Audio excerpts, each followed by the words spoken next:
Lombok Dakwah TV, media dakwah menuju jannah. Kepada para tokoh masyarakat yang hadir bersama kita, semoga Allah Subhanahu wa Ta'ala senantiasa memberikan kepada mereka kesehatan. Amin amin ya rabbal alamin. Dan juga tidak lupa kepada sahibul hajah, keluarga daripada kedua mempelai, yaitu daripada Kiai Haji Kohar dan keluarga daripada mempelai perempuan semua. Semoga Allah Subhanahu wa Ta'ala memberikan semuanya kesehatan, dilancarkan segala urusannya, dilancarkan semua pernikahan ini. Amin amin ya rabbal alamin. Ma'asyiral muslimin rahimakumullah. Alhamdulillah, segala puja dan puji syukur atas kehadirat Allah Subhanahu wa Ta'ala, yang mana Allah Subhanahu wa Ta'ala telah memberikan kepada kita semua kesehatan. Kesehatan berupa rohani dan jasmani, sehingga kita sekarang sama-sama bisa berkumpul di acara pernikahan ini dalam keadaan insya Allah kita diampuni segala dosanya oleh Allah Subhanahu wa Ta'ala. Kita diberikan hidayah serta taufiknya. Amin amin ya rabbal alamin.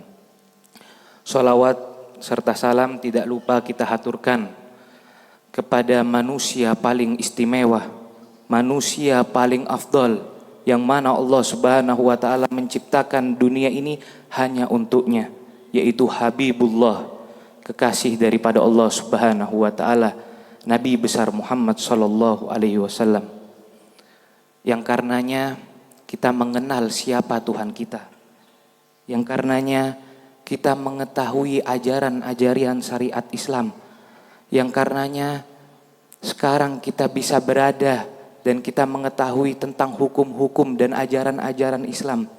Dan alhamdulillah kita harus bersyukur, nikmat yang paling utama yang Allah berikan kepada kita, kita bisa dilahirkan menjadi umat Nabi besar Muhammad sallallahu alaihi wasallam. Ma'asyiral muslimin rahimakumullah. Alhamdulillah, pada pagi menjelang siang ini kita sama-sama melihat tadi acara prosesi akad daripada saudara kita Akhina Haikal, yang mana tadi setelah terjadinya akad tersebut, maka bagi saudara Haikal dan istrinya yang diimpi-impikannya menjadi pasangan yang sah. Maka setelah terjadinya akad nikah tadi, hendaknya bagi Akhina Haikal ataupun saudara kita Haikal untuk melaksanakan faedah-faedah yang dianjurkan di dalam Islam, yang dianjurkan oleh Nabi besar Muhammad sallallahu alaihi wasallam.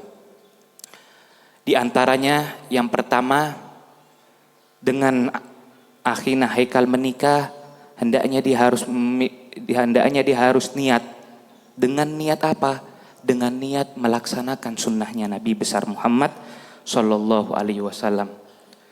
Karena menikah ini adalah sunnah yang sangat dianjurkan oleh Nabi Muhammad sallallahu alaihi wasallam.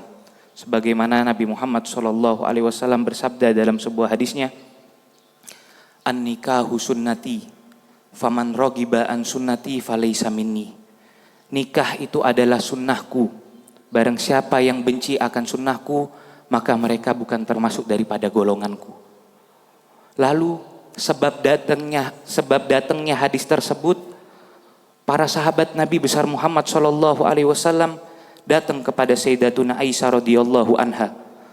Lalu bertanya kepada Sayyidatuna Aisyah, apa yang dikerjakan oleh Nabi Muhammad sallallahu alaihi wasallam di malam hari, dan apa yang dikerjakan oleh Nabi Muhammad sallallahu alaihi wasallam tatkala di siang hari. Lalu Sayyidatuna Aisyah radhiyallahu anha berkata, adapun di malam hari Nabi Muhammad sallallahu alaihi wasallam mengisi semua waktunya dengan beribadah kepada Allah Subhanahu wa Ta'ala. Adapun di waktu siangnya diisi dengan berpuasa kepada Allah Subhanahu wa Ta'ala. Maka salah satu sahabatnya Nabi besar Muhammad sallallahu alaihi wasallam berkata, kalau begitu aku akan isi semua waktu-waktuku dengan beribadah kepada Allah tanpa melaksanakan pernikahan. Yang keduanya juga berkata sahabat yang lain, kalau begitu aku akan mengisi waktu siangku dengan berpuasa kepada Allah Subhanahu wa taala tanpa memikirkan pernikahan. Karena mereka tahu kalau seandainya mereka menikah, mereka bakal sibuk dengan istrinya. Mereka bakal sibuk mengurus istrinya. Sehingga mereka memutuskan untuk memfokuskan diri mereka untuk beribadah kepada Allah Subhanahu wa taala. Sehingga kabar tersebut sampai kepada telinga Nabi besar Muhammad sallallahu alaihi wasallam. Lalu kedua sahabat tersebut dipanggil oleh Nabi besar Muhammad sallallahu alaihi wasallam. Lalu Nabi besar Muhammad sallallahu alaihi wasallam mengulangi hadis yang tadi, yaitu an-nikahu sunnati faman raghiba an sunnati falaysa minni. Nikah itu adalah sunnahku. Barang siapa yang benci akan sunnahku, maka bukan termasuk daripada golonganku. Lalu Nabi besar Muhammad sallallahu alaihi wasallam memerintahkan dia untuk cepat-cepat menikah, untuk cepat-cepat melaksanakan pernikahan. Dari sini kita tahu bahwasanya nikah ini sangat dianjurkan oleh Nabi besar Muhammad sallallahu alaihi wasallam. Dan niat-niat yang lainnya lagi apa? Salah satunya dengan terjadinya pernikahan ini kita bisa niat menjaga kemaluan kita, terhindar daripada perzinahan. Karena dengan terjadinya pernikahan semacam ini kita bisa melampiaskan hasrat kita, kita bisa melampiaskan hawa nafsu kita kepada hal yang halal. Kepada hal yang halal. Bahkan apabila kita lampiaskan kepada istri kita, syahwat kita, nafsu kita, itu adalah menjadi ibadah yang besar di sisi Allah. Berbeda sebaliknya, apabila kita melampiaskan syahwat kita kepada perempuan yang bukan istri kita, maka kita termasuk orang yang sudah dicap hitam oleh Allah Subhanahu wa taala. Semoga dengan datangnya pernikahan ini kita termasuk, atau saudara akhina Haikal termasuk yang dijaga oleh Allah Subhanahu wa taala. Dan niat-niat yang lain, banyak niat-niat nikah. Salah satunya menjaga kemaluan, salah satunya lagi agar mendapatkan kecintaannya Allah Subhanahu wa taala dan mendapatkan kecintaannya Nabi besar Muhammad sallallahu alaihi wasallam. Jadi akhina Haikal, dia nikah bukan hanya sekedar nikah, tapi dia harus tancapkan di dalam hatinya dia niat, yaitu niat ingin mendapatkan kecintaannya Allah, yaitu niat ingin mendapatkan kecintaannya Rasul sallallahu alaihi wasallam dengan menikah, atau dengan niat-niat yang lain. Karena dengan terjadinya pernikahan ini kita bisa mendapatkan atau kita bisa mempunyai anak. Bahkan Rasulullah Shallallahu Alaihi Wasallam itu bangga kepada umatnya apabila nanti pada hari kiamat itu umatnya banyak. Maka dengan terjadinya pernikahan ini, saudara akhina Haikal, kita doakan mudah-mudahan mendapatkan anak yang soleh. Amin amin ya rabbal alamin. Sebagaimana Nabi besar Muhammad sallallahu alaihi wasallam bersabda dalam sebuah hadisnya, tanakahu takatharu fa inni ubahi bikumul umam yaumal qiyamah. Nikahlah kalian dan memperbanyaklah kalian anak, maka sesungguhnya aku pada hari kiamat nanti bangga kepada umatku yang mereka kepada umatku banyak pada hari kiamat nanti. Dan juga anak ini adalah celengan ataupun bekal buat kita nanti kalau kita sudah meninggal. Karena kalau kita mempunyai anak, lalu anak kita menjadi anak yang soleh, lalu dia mendoakan kita tatkala kita sudah meninggal, itu dengan doanya dia itu bisa menghapuskan segala dosa-dosa kita yang ada di dunia. Itu celengan bagi kita. Makanya kalau kita mempunyai anak, kita jangan membiarkan dia berkeliaran di luar. Jangan kita membiarkan dia dengan pendidikan yang bebas.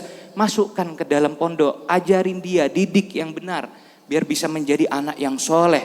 Kalau sudah menjadi anak yang soleh, itu bakal menjadi bekalnya kita nanti menghadap kepada Allah Subhanahu wa taala. Karena anak salah satunya amalan yang tidak akan terputus sampai menyambung kepada hari kiamat itu adalah anak soleh yang mendoakan orang tuanya. Idza mata ibnu Adam in qata'a amaluhu illa min thalas. Apabila mati anak Adam, semua amalannya akan terputus kecuali 3. Sholat kita akan terputus, semuanya, puasa kita akan terputus, semua amal-amal baik kita semua terputus. Hanya 3 yang tidak terputus, yaitu apa? Sodakotun jariyah, sodakoh jariyah, waladun soleh yad'ulah, anak soleh yang mendoakan orang tuanya. au ilmun yantafa'a bihi, atau ilmu yang bermanfaat. Makanya masukkan anaknya ke pondok pesantren sebelum nanti di luar menjadi anak yang rusak. Kalau misalnya anak kita menjadi anak yang nakal, anak yang rusak, lalu orang tuanya sudah meninggal, orang tuanya bakal dikirimkan terus dosa di dalam kuburnya. Naudzubillahi min dzalik. Semoga anak-anak kita semua menjadi anak yang soleh. Amin amin ya rabbal alamin. Dan yang kedua faedah yang kedua di dalam pernikahan itu istahlalhunna bi kalimatillah.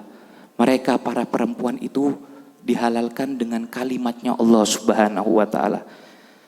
Maka bagi saudara Hekal tadi, sebelum terjadinya akad nikah, maka haram bagi saudara Hekal memandang istrinya.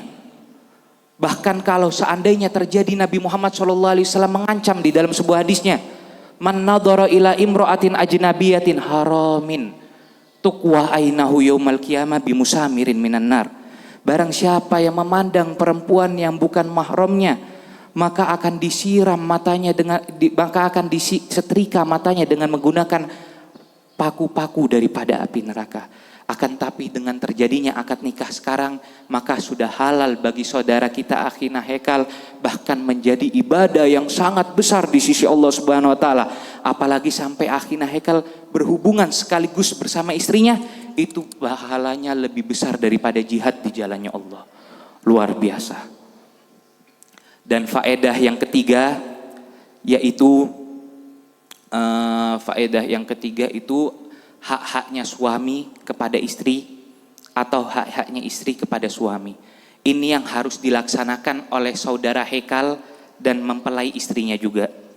Apa hak-haknya istri terhadap suami dan apa hak-haknya suami terhadap istri?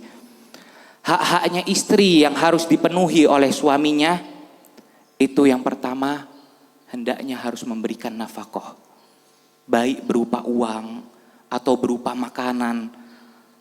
Hendaknya kita harus setiap hari memberikan nafkah. Ini wajib bagi saudara kita Hekal memberikan kepada istrinya. Yang pertama memberikan nafkah. Yang kedua memberikan tempat tinggal. Jangan nikah, gampang nikah tapi gak punya tempat tinggal. Gak boleh, harus bagi saudara kita Hekal menyiapkan tempat tinggal. Walaupun bukan rumah sendiri, walaupun masih ngontrak. Harus bagi saudara kita Hekal menyiapkan rumah. Dan yang ketiga yaitu saudara kita Hekal harus memberikan pendidikan. Pendidikan yang sangat luar biasa. Jangan dulu sama orang tuanya, istrinya Hekal sama orang tuanya sudah dikasih pendidikan yang luar biasa, dibawa masuk ke pondok, diajarin luar biasa di dalam pondok, sehingga menjadi wanita yang soleha. Tatkala menikah sama Hekal justru tidak dikasih pendidikan, justru jelek dia. Itu tidak boleh. Maka harus Hekal memberikan pendidikan yang luar biasa kepada istrinya. Dan juga bagi saudara Hekal harus memberikan pakaian. Setiap setahun sekali harus memberikan pakaian baru, walaupun cuma sekali. Dan yang kelima, saudara kita Hekal harus memberikan kasih sayang kepada istrinya dan perhatian kepada istrinya. Dan ini yang paling penting. Memberikan kasih sayang dan perhatian. Walaupun keadaan istrinya sekalipun misalnya istrinya bukan istri yang nurut, bukan istri yang tidak sabar, bukan istri dan lain sebagainya. Tapi kalau akhina Hekal bisa menjadi suami yang sabar, yang bagus, Masya Allah, dia bisa mendapatkan ganjaran seperti ganjarannya Nabi Allah Ayub alaihissalam. Sebagaimana kita lihat ganjaran daripada Nabi Allah Ayub alaihissalam, Allah Subhanahu wa taala telah memberikan cobaan kepada Nabi Allah Ayub berupa penyakit yang sangat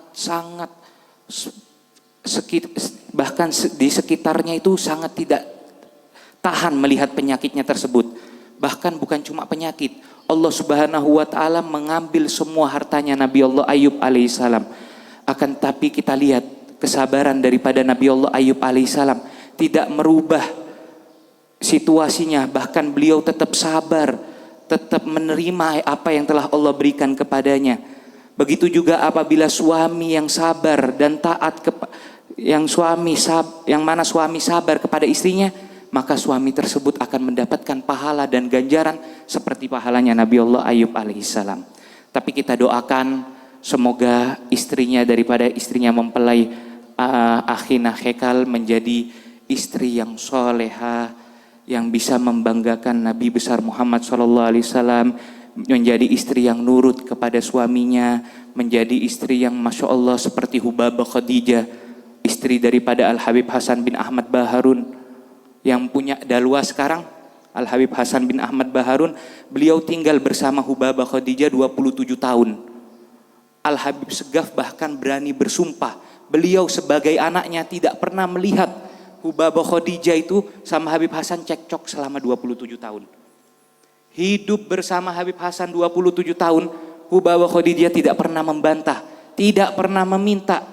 Padahal Habib Hasan Baharun dulu sebelum membangun pondok yang besar sekarang, beliau masih miskin.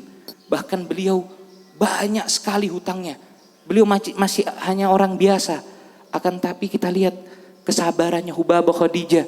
Beliau memberikan hartanya kepada Habib Hasan untuk di jalannya Allah Subhanahu wa taala. Padahal Hubabah Khadijah ini sebelum dinikah oleh Habib Hasan, beliau adalah orang yang punya, orang besar, tapi ikut dengan Habib Hasan. Habib Hasan tidak punya apa-apa. Beliau sabar. Beliau menunjukkan bahwasanya beliau kepingin menjadi wanita soleha. Kita doakan istrinya Akhina Hekal bisa menjadi istri yang soleha seperti Hubabah Khadijah. Amin amin ya rabbal alamin. Dan yang terakhir, haknya suami yang harus dipenuhi oleh istri. Apa haknya suami yang harus dipenuhi oleh istri? Cukup satu aja, yaitu istri harus taat kepada suaminya, harus manut kepada suaminya, jangan membantah suaminya, jangan mencela, apalagi mencela suaminya. Karena kalau sudah istri itu nikah kepada suaminya, surganya dia ada di telapak kaki suaminya, bukan berada di ibunya atau orang tuanya lagi, pindah kepada suaminya. Jadi percuma kalau seandainya seorang perempuan itu dia hebat sholatnya, hebat ngajinya, hebat sodakonya, hebat puasanya, tapi dia sama suaminya tidak taat, maka jangan harap dia bisa mendapatkan ridhonya Allah Subhanahu wa taala. Karena Nabi Muhammad SAW telah bersabda di dalam sebuah hadisnya, ayyuma imra'atin matat wa zawjuha an haradin dakhalatil jannah. Perempuan mana saja apabila dia meninggal dan suaminya ridho kepadanya, maka dia akan masuk surga. Sebagaimana kita lihat ada satu kisah yang mana seorang perempuan sangat taat kepada suaminya, yang mana ada suami dan istri, dia tinggal bersama orang tuanya, tinggal bersama orang tua perempuannya. Tatkala dia tinggal di lantai kedua, si ayah dan ibunya tinggal di lantai pertama. Lalu orang tuanya, si suaminya berwasiat kepada istrinya, aku kepingin pergi perjalanan jauh, maka aku akan mewasiatkan kepadamu, jangan turun ke bawah, jangan turun ke lantai nomor 1 apapun yang terjadi. Selang beberapa waktu ternyata abahnya sendiri di bawah sakit. Lalu dia ingin menjenguk abahnya di bawah, akan tapi dia ingat pesan daripada suaminya bahwasanya tidak boleh turun ke bawah. Berselang beberapa waktu ternyata ayahnya meninggal dunia. Lalu dia ingin menjenguk ayahnya di bawah, akan tapi dia teringat dengan apa yang dikatakan oleh suaminya, tidak boleh turun ke bawah. Lalu dia ingin melihat terakhir kali hayatnya ayahnya, sehingga dia mengirimkan surat kepada Nabi besar Muhammad SAW. Lalu diisi suratnya itu, dia meminta izin kepada Nabi besar Muhammad SAW untuk turun ke bawah. Lalu Nabi besar Muhammad SAW melarang dia untuk turun ke bawah walaupun ayahnya sekalipun meninggal. Lalu sampailah dibawa ke pemakaman, sampailah dikuburkan, dia tidak bisa melihat terakhir kali ayahnya.